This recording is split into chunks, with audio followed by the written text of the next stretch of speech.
세계적인 잡지 라이프지에 실렸던 사진입니다. 노 부부가 공항 대합실에서 비스켓 하나를 사고 차 한 잔을 사서 함께 먹는 장면인데요. 너무 가난해서 비스켓 하나 그리고 차 한 잔을 사서 남편 할아버지가 비스켓 반을 먹다가 아내에게 줍니다. 근데 틀니를 빼가지고 씻어서 또 아내에게 줘요.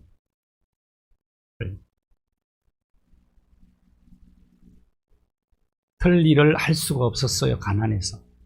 각자 못해서 하나를 가지고 서로 사용을 합니다. 차도 한 잔 같이 먹어요.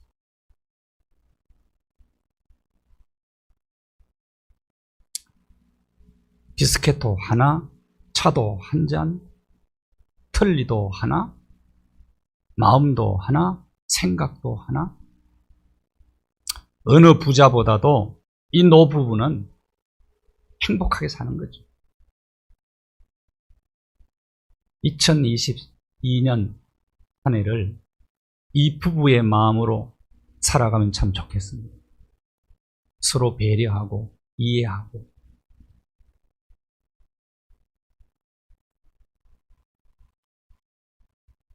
현대 심리학 용어 중에 고착 상태라는 말이 있어요. 고착 상태. 무슨 말이냐면 과거의 유치한 습관, 부정적인 습관 이런 것들을 버리지를 못하는 거예요. 그래서 계속 옛날 습관, 익숙하니까 그러면서 안정을 찾고 그것 습관대로 그냥 살아가면서 안정을 누리려고 하는 현상, 이걸 심리학 용어에서 고착 상태라 이렇게 이해해요. 오늘 이 본문에 부습이라는 단어가 나와요. 습관. 옛날에 잘못된 습관을 얘기하는 부정적인 습관. 이런 것들을 버리지를 못하는 거예요. 그리고 고정관념까지도 생겼어요. 심리적 고착 상태에 빠진 사람은 변화를 싫어합니다. 변화를 두려워합니다. 그래서 변화를 시도하지 않는 거예요. 무조건 싫어하는 겁니다. 변화. 그래서 낡은 것에 매여서 거기서 안정을 찾고 거기서 안정을 누리려고 하는 여기에 문제가 있는 거죠. 2017년부터 2021년, 22년 새해를 맞이했는데 5년 동안 우리 크리스찬들이 성경을 읽으면서 성경의 줄을 가장 많이 친 성경 구절이 오늘 신문에 났더라고요. 어느 구절일까요? 빌립보 4장 6절입니다. 빌립보 4장 6절. 아무것도 염려하지 말고 모든 일에 기도와 간구로 너희 구할 것을 감사함으로 하나님께 아뢰라. 줄을 가장 많이 쳤어요. 5년 동안.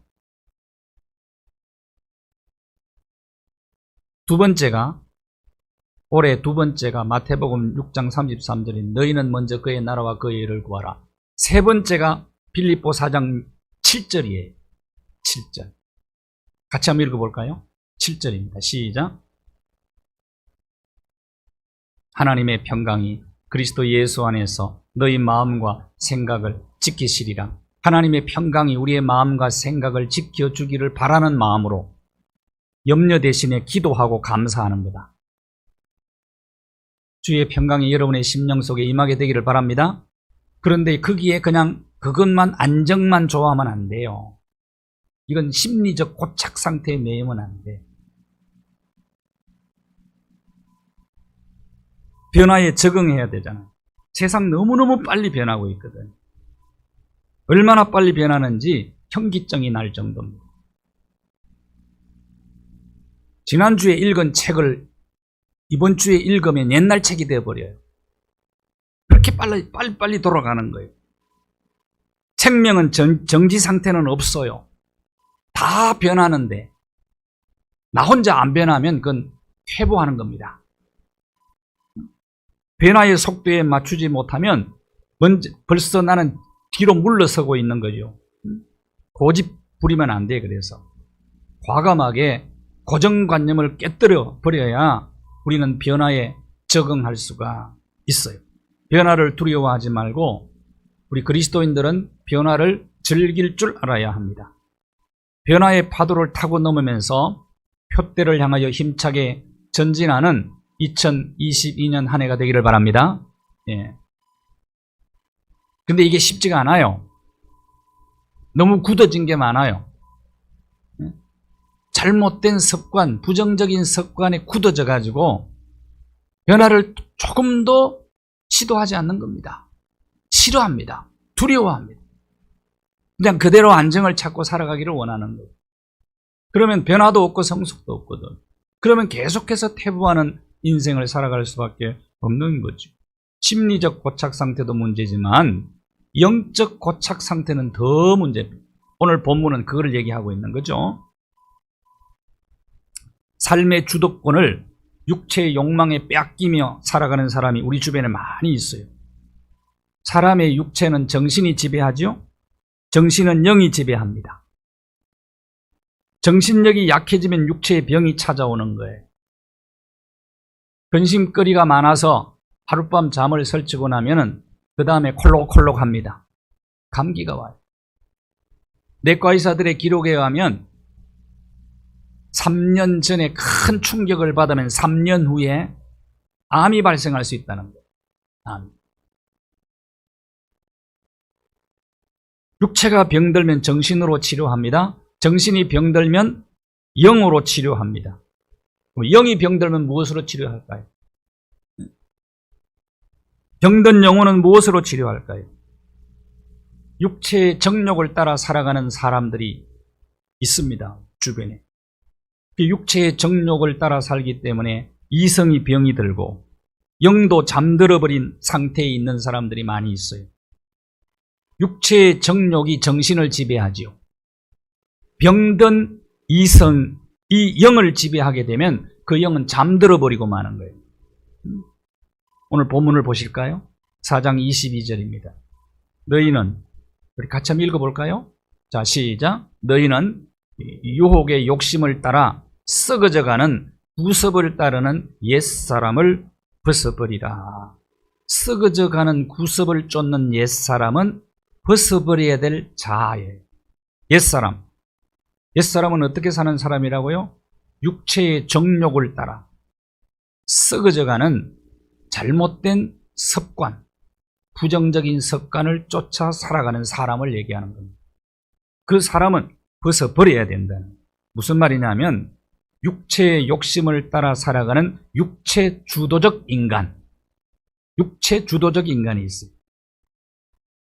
육체 주도적인 타락한 인간을 말하는 겁니다. 성경은 이런 사람은 어떤 삶을 살아가느냐를 우리에게 보여주고 있어요. 자, 육체의 정욕을 따라 구습을 쫓아 육체 주도적 삶을 살아가는 사람은 어떤 삶인가? 17절 한번 보세요. 그들의 삶은 허망한 삶을 산다. 그 허망하단 말은 목적을 상실하고 의미를 잃어버린 삶을 가리키는 겁니다. 분명한 목적이 없기 때문에 허우적거리며 인생을 살아가는 거예요. 허망한 삶을 사는 겁니다. 그 다음 18절 한번 보십시오. 총명이 어두워졌다. 판단 능력이 흐려졌어. 이성의 능력이 어두워진 겁니다. 그 다음에 어떻게 산다고요? 무지하다. 도덕적 판단 능력을 잃어버렸어요. 선악이 모호해진 삶을 사는 겁니다. 무엇이 선인지 무엇이 악인지 분간 못하는 그런 상태에 빠져버리고 마는 거예요. 육체의 정욕을 따라 구습을 쫓아 살아가는 옛사람의 모습이라고 말이에요. 마음이 굳어진다고 그랬어요. 마음이 굳어진다. 고집이 아주 세요. 마음이 굳어져서 강팍해집니다. 그러니까 자기 집착에서 도무지 헤어나지를 못해. 참으로 불쌍한 인간이 되어버리고 만 거죠. 19절 한번 보십시오. 감각 없는 자가 되었어. 무감각해졌어. 감각 능력을 상실해 버리고 말았다는 거예요. 그리고 마지막에 결국은 어떻게 되느냐? 자신을 방탕에 방임하게 되었다. 방임, 기브업이라는 말이 영어로는 포기 상태를 말하는, 인간됨을 포기해버리고 말았어. 인간됨을. 자, 육체 주도적인 삶을 살고 육체의 정욕을 따라 사는 사람들은 우리 주변에도 많이 있습니다. 우리 주변에. 저는 이 본문을 읽으면서 거대 야당의 대표가 자꾸 머리에 떠올랐어요. 응?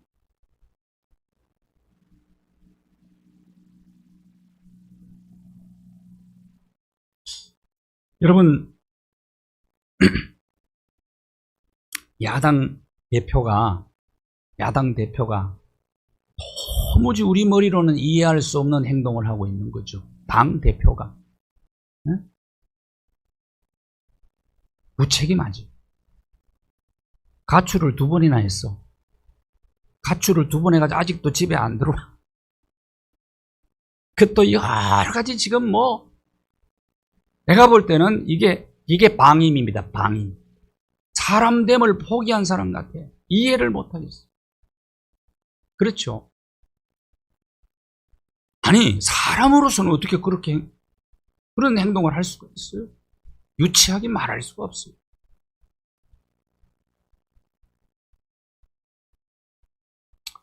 우리 주변에 사람됨을 포기한 사람들이 많이 있습니다. 이걸 방임이라 그래요. 방임. 자, 육체 정욕을 따라 육체 주도적 삶을 살아가는 사람들의 모습이라 이 말이에요. 옛날에 지존파가 극악무도한 살인범 아닙니까? 판사가 어떤 판결을 내린지 압니까? 사람됨을 포기했기에 사형, 이렇게 내요.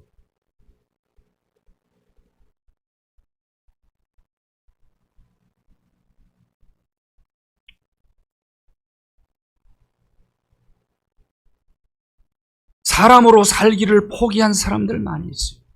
자동차로 말하면 브레이크가 파열이 돼버렸어요. 자충우돌 방임 상태에 빠져 사는 사람들이 우리 주변에 분명히 있습니다. 그럼 오늘 성경은 뭐라고 얘기합니까? 4장 23절입니다. 심령이 새롭게 되어야 된다. 심령을 새롭게 하라는. 심령이란 말은 마음의 영을 새롭게 하라는 뜻입니다. 마음 안에 있는 영을 얘기하는 거예요. 마음 안에 있는 영. 사람의 핵심을 얘기합니다. 사람의 핵심을 새롭게 하라는 거예요. 심령. 예루살렘 성전의 구조를 여러분 아시죠? 성전의 구조가 어떻게 되어 있습니까? 성전 뜰이 있어요. 이방인들 거기까지 올 수 있습니다. 또 유대인의 뜰이 있어요. 그 다음에 성전 문을 열고 들어가면 성소가 있고, 성소에서 휘장 열고 들어가면 지성소가 있어요. 성전의 핵심은 지성소거든요. 사람의 핵심은 마음에 있는 영입니다. 마음 속에 있는 영이 사람의 핵심인데 이게 변화되어야 된다는, 이게 새로워져야 된다는. 중세기 신학자들이 심령을 새롭게 하기 위해서 수도사적 방법을 선택을 했어요. 굉장히 노력을 많이 합니다. 제일 먼저 깨끗해야 되니까 더러운 세상에서 떠나라는 겁니다. 속세를 떠나라. 그래서 저 광야에 가서 수도 생활을 한 겁니다. 그 다음에 이제 일루미네이션이라 그러는데, 모든 생명이 빛을 받을 때 소생하는 것처럼 하나님의 빛을 받아야 된다. 그렇게 가르쳤어요. 그리고 하나님과 유니온이라고 그러죠. 연합이 돼야 된다. 뜻도 하나님의 뜻과 하나가 되고, 하나님의 마음과 하나가 되고, 그리고 이웃사랑을 실천할 때 그때 우리의 심령이 새로워질 수 있다. 그렇게 가르쳤어요. 근데 잘 가르쳤는데 속세를 떠나는 것은 잘못 가르친 것 같아요. 그러나 성경은 어떻게 가르칩니까? 자, 탕자가 사람됨을 포기한 사람이죠. 아버지 유산 미리 받아가지고 나가서 그랑방탕하게 다 탕진하고 마지막에 거지가 되어서 지엽 열매 먹다가 아버지 생각나서 집으로 돌아오지 않습니까? 육체 주도적 인간 됨을 포기하고 산 사람 아니잖아요. 그래서 아버지 생각나서 아버지 품으로 돌아오면서 뭐라고 얘기합니까? 나 아들 자격이 없어요. 아버지 나를 품꾼의 하나로 써주시고 굶어 죽지 않게만 해주십시오. 근데 아버지는 뭐라고 얘기합니까? 아니야, 죽었던 아들이 살았고 잃어버린 아들을 다시 얻었어. 아버지가 잔치를 배설해 주잖아요. 아버지의 얼굴을 보는 가운데 그 사랑을, 깊은 사랑을 느끼고 아들의 정체성을 회복하잖아요. 나는 아들 자격 없습니다. 그런데 아버지는 뭐래? 아는 너 내 아들이야. 그리고 그 더럽게 냄새나는 거짓 누더기 옷을 벗기고 새 옷을 갈아입히고 잔치를 배설하잖아요. 아버지의 사랑 느끼고 아버지와의 만남 속에서 아들은 새로워지는 거죠. 새롭게 되는 방법은 이겁니다. 돈으로 사람을 새롭게 할 수 있습니까? 사람 못 바꿔요, 돈으로. 환경으로 사람 바꿀까요? 못 바꿉니다. 구조조정하면 될까요? 구조조정을 외치는 사람이 구조조정이 안 돼서 문제지요. 그렇죠. 오늘날 한번 보십시오. 공정을 외치는 사람이 공정하지 못하니까 문제가 되는 거 아닙니까? 사회, 제도를 바꾸어서 구조조정해가지고 세상 문제, 인간 문제를 해결해 보려고 시도했던 사람이 칼 막스입니다. 공산주의를 그래서 만들었어요. 공산주의는 철저하게 실패했잖아요. 구조조정한다고 사람 바뀌는 게 아니에요. 못 바꿔요. 제도 바꾼다고 사람 바뀝니까? 아니요. 근본이 바뀌어야 되고 핵심이 바뀌어야 되는 거예요. 심령이 바뀌어야 되는 겁니다. 이 심령이 바뀌려면 어떻게 해야 되느냐? 하나님 만나야 되는 거예요. 하나님과의 관계, 탕자가 아버지와의 관계 회복하니까 새로워지잖아요. 옛날 옷을 다 벗어버리고 새 옷을 갈아입혔다 이 말이에요. 옛사람의 옷을 벗어버리고 새 옷을 입혀줬단 말은 모든 흠을 덮어준 거예요. 탕자가 집에 돌아왔을 때 아버지의 그 깊은 사랑은 너 그 돈 어디 있었나 한마디도 안 물어봐요. 너 그동안 무슨 짓 하고 살았나? 안 물어봅니다. 새 옷을 입혔다는 말은 다 덮어주는 그 큰 사랑, 그 깊은 사랑, 그 높은 사랑, 이걸 경험하니까 바뀌는 거예요. 그 사랑의 터치가 이루어지는 것이 사랑을 바꾸는 방법.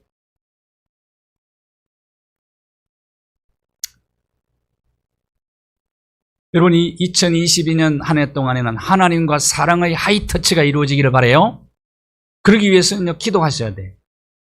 하나님과의 만남은 기도와 말씀입니다. 기도와. 엘리나라고 하는 노인의 어머니라는 별명을 가진 분이 계세요. 중국 선교사님이셨어요. 중국 선교를 하는데 폐결핵이 와요. 각혈을 하는데 도무지 선교를 할 수가 없어. 원망하지요. 원망하겠지요. 여인의 몸으로 각혈하면서 선교하고 싶어서 뜨거운 열정을 가지고 사명감 가지고 사역 감당하는데 왜 폐결핵이 왔어? 하나님 원망할 수 있죠. 근데 원망하지 않습니다. 기도합니다. 하나님, 당신이 지금 내게 뭘 원합니까? 지금. 기도하다가 깨달음이 왔어요. 원래 이태리 사람인데 아버지가 물려준 황량한 벌판이 있었어. 농사 지으러 가겠다. 농사를 지었어. 농사를 지으면서 그거 추수하면은 그걸 팔아서 중국 선교사들을 후원을 하는 겁니다. 그런데 탈곡하다가 손 하나가 탈곡기에 들어가가지고 부셔집니다. 오른손을 절단해요. 아니, 선교사님 도우면서 열심히 일하는데 손이 절단이 되어버렸어요.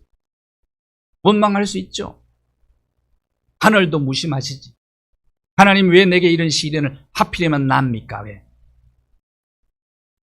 그러나 그는 원망하지 않고 하나님 또 기도합니다. 지금 무엇을 원하십니까? 지금 뭘 원합니까? 그러다가 농사를 접었어요. 손 하나가 없으니까 농사를 어떻게 합니까? 양로원을 세워, 양로원. 근데 그 양로원이 훌륭한 양로원이에요.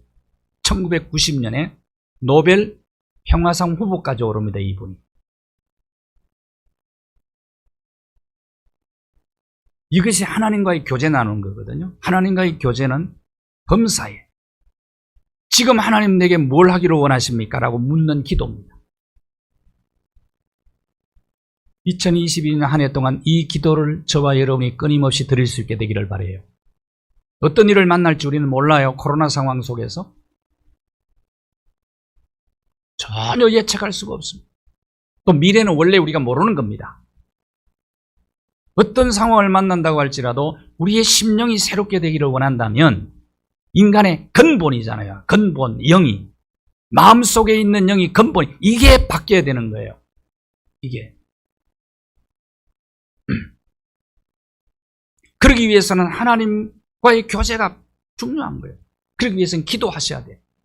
어떤 기도가 중요하냐? 여러분 상황에 따라서 감사도 하고 또 원망도 하고 불평도 하고 하지만 이제는 우리 기도를 좀 바꾸자 이거죠. 어떤 상황 속에서도 하나님 그렇다면 지금 내게 뭘 원하시냐 이거예요. 내가 만난 상황 속에서. 이게 진실한 기도 아니겠어요? 그리고 말씀입니다. 말씀.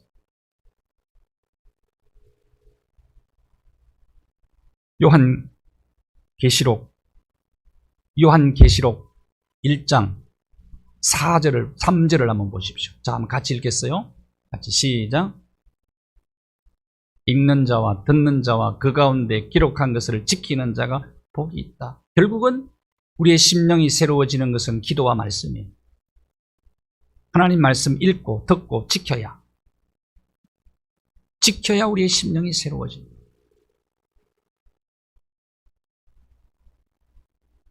말씀을 마무리하면서 할아버지 한 분을 또 소개하겠습니다. 그러나 할아버지가 아침마다 일찍 일어나면 수프라 그래요.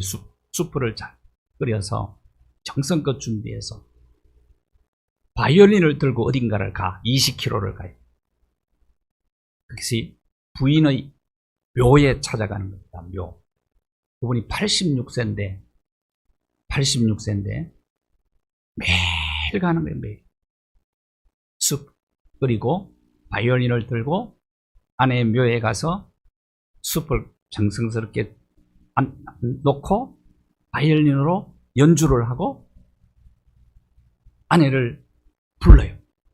외치며. 그리고 또 돌아오고 쓰다듬고 묘를 이렇게. 몇 년부터 했느냐? 56세 때부터 했대요.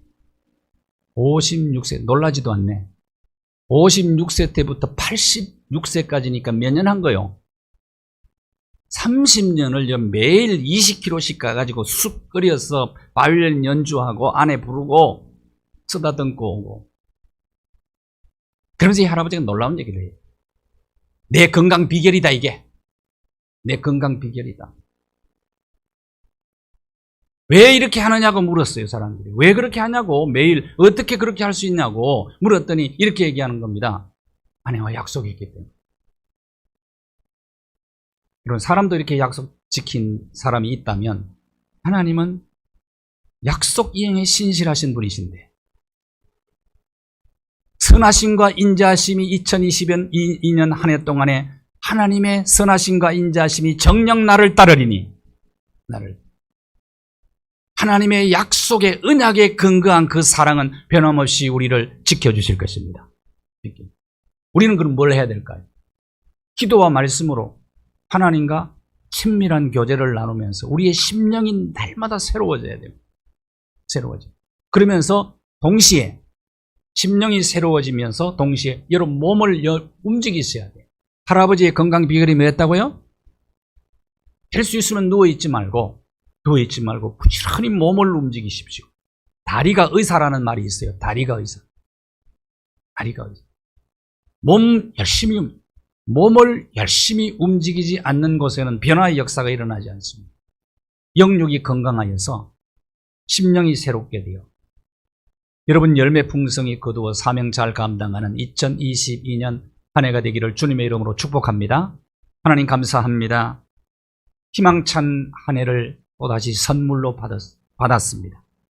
하나님께서 우리에게 귀한 기회를 주셨습니다. 허송세월하지 않고 촌음을 아끼며 두렵고 떨림으로 구원을 이루어 나가며 우리의 심령을 날마다 새롭게 하고 게으름을 극복하고 부지런히 주를 섬기며 마음을 다하고 성품을 다하고 하나님을 뜻을 다하여 하나님을 섬기며 이웃사랑을 실천함으로 우리의 심령이 날마다 새로워지고 그리고 하나님의 하나님 되심과 하나님이 우리를 위해서 행하신 크고 놀라운 일들을 세상에 널리 전하며 살아가는 복된 한 해가 되도록 축복하여 주시옵소서. 예수 그리스도의 이름으로 기도하옵나이다. 아멘.